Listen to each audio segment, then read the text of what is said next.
Bistek Tagalog is a classic Filipino dish of delicious steak, marinated in umami-packed goodness that is seared, braised, and served in a rich, savory sauce over rice. And honestly, we could eat it weekly. Well, I found a few ways to make it even better using a few insider cooking techniques. Let's start by slicing up the beef. Sound good? Let's cook. I've got about 3 pounds of boneless pasture-raised ribeye steak. Now this has excellent intramuscular fat, or as us old school guys call it, marbling, and has a wonderful fat cap around the outside for more tenderness and flavor. Now while the more traditional cut would be a sirloin, my good friend Sam, who's Filipino, said ribeye would be insane for this and perfect for the cooking technique that I want to do.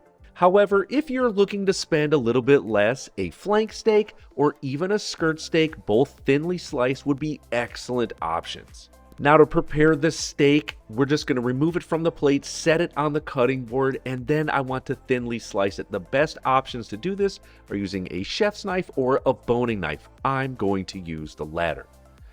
Now start about the middle to third of the way down the steak and slice it as thin as possible on a wide bias for very thin, very big cuts. Now don't worry, they will absolutely shrink up when searing, so if they seem to be a little big to you, don't sweat it. And just continue to slice the steaks until you've used up everything. Now if you do come to those bigger chunks of fat around the outside, feel free to cut them away, or even on the inside, just remove them and continue to work around and thinly slice. What we're going to do at this stage is just set it to the side on a plate. And don't worry, all that fat will render out when we sear it. And because we just cut up a bunch of raw beef, I'm going to clean the cutting board with some hot water and soap.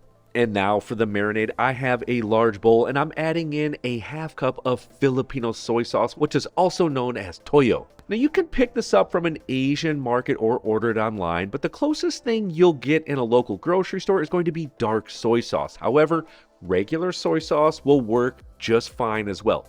Just make it easy on yourself and use what you've got. The recipe will still be incredible. Now the next ingredient is called a calamansi, which is essentially a Filipino lime and can be quite hard to find if you don't have an Asian market nearby. So some great substitutes are lemons or limes, or perhaps, like what I'm going to do, you can use a combination of both. I'm just going to quickly slice these and I'm going to extract as much juice as possible using one of these citrus extractors. So I use 2 limes and 1 lemon, which gets you right to that 3rd cup mark, which is exactly what I'm looking for. Next up, I'm going to finely grate in 4 cloves of garlic. Then I'm going to finely grind in about 3/4 teaspoon of black pepper. Now, Sam did say this is a big time underrated ingredient. And after testing this quite a few times, I have to say I completely agree. Now next up, I'm adding in 2 teaspoons of sugar. Now commonly this is added at the end when making the sauce, but if I add a little bit in the beginning, it will make the meat more flavorful and add in the searing to get that beautiful brown Maillard we're going to be looking for. Now of course, like I always say in all my marinades, give it a taste. Immediately, you could see how this would be so good with beef. The umami from the soy, the citrus, the garlic, the pepper, the sugar for the little bit of sweetness, like all those flavors combined, you gotta taste it. That's how you become better cooks. You know where things are at every single stage. All right, let's throw the beef in.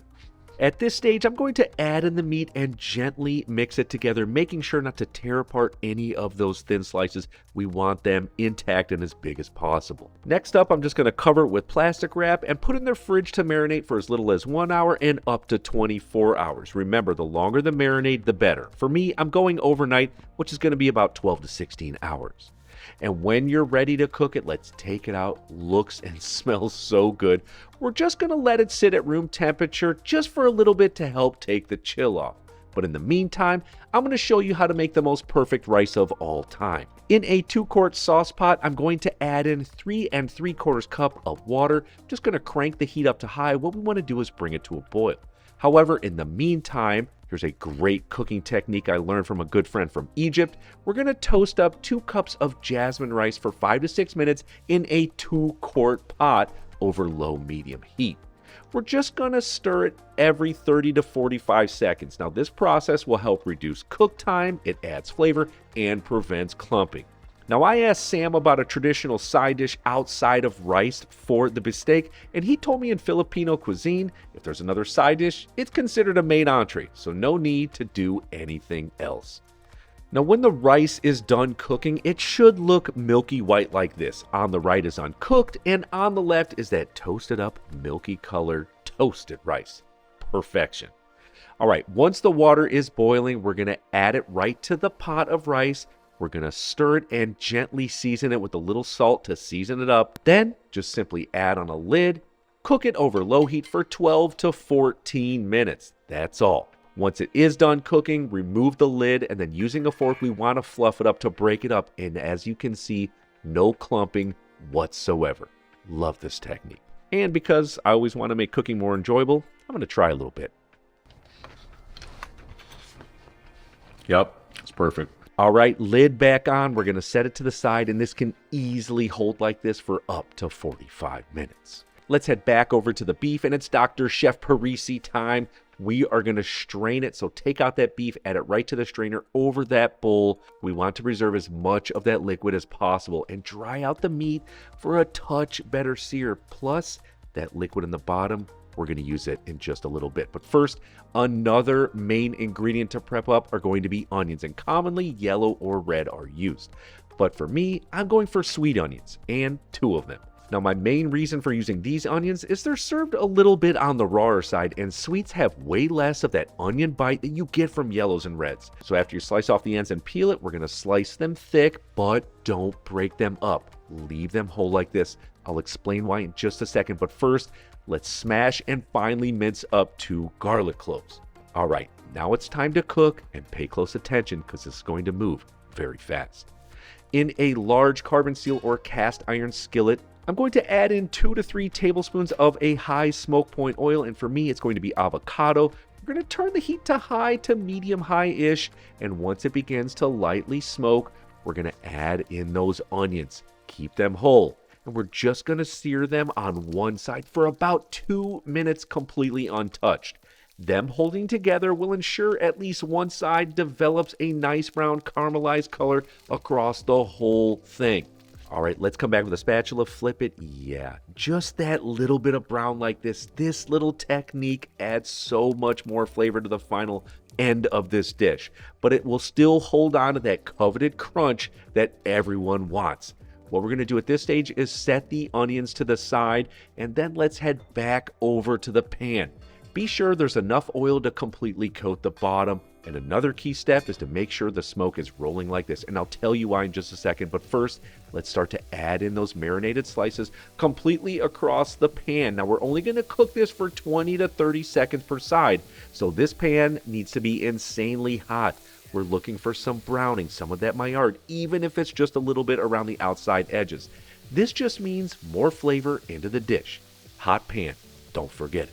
Now, the beautiful thing about using ribeye is this is all the cooking that it'll need. It's already a very tender cut. No need to cook it past this point. It'll be juicy, tender, and loaded with flavor. Now, of course, you have to do this in batches unless you have the largest pan on earth, but it does cook so quickly, it really only takes about 10 minutes or so. And if you need more oil in between sears, add a little bit, no problem at all. Also, I have to ask, why when you cook, does one hand always go on your hip? I promise you do this too. You may not realize it.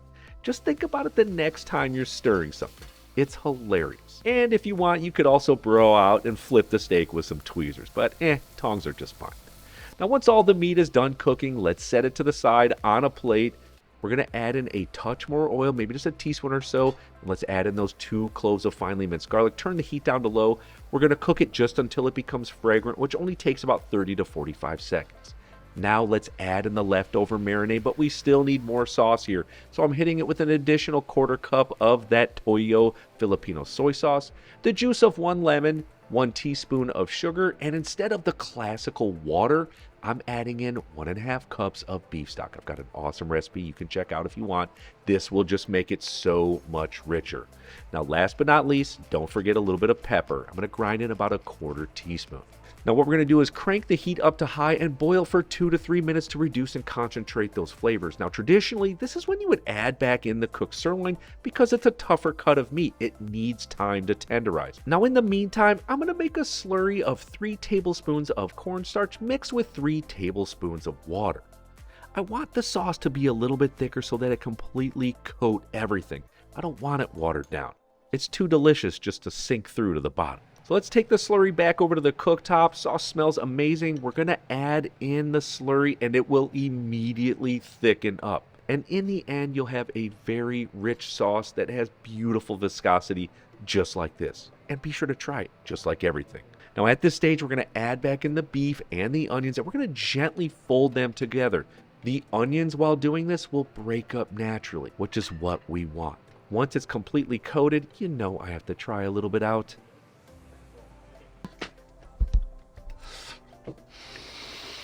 That is ridiculous. Oh my God. And now to plate this up, you can absolutely serve it right on a plate or you can do it in a bowl, totally up to you. Now it's very classic for those onions to be served right on top. Perfectly brown, nice crunch still happening here.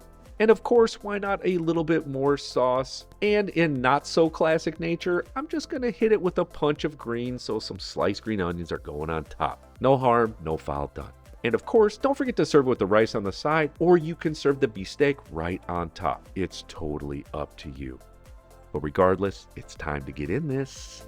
Quick, easy, and always a crowd pleaser. Now, if you're craving more of those Filipino flavors, my chicken adobo is a must try. Check out my recipe video, and I'll see you on there. Oh, dude, with the onions.